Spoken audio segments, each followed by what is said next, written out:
థాయిలాండ్లో వెళుతున్న రైలుపై క్రేన్ కూలి 32 మంది మృతి చెందిన ఘటన జరిగిన మరుసటి రోజే అదే తరహాలో మరొకటి చోటు చేసుకుంది.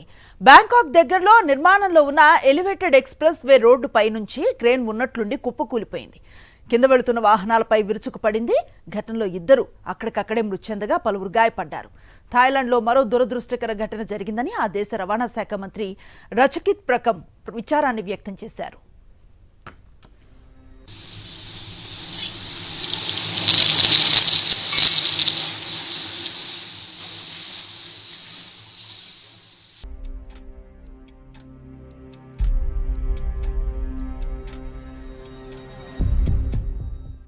థాయిలాండ్లో వెళుతున్న రైలుపై క్రేన్ కూలి 32 మంది మృతి చెందిన ఘటన జరిగిన మరుసటి రోజే అదే తరహాలో మరొకటి చోటు చేసుకుంది.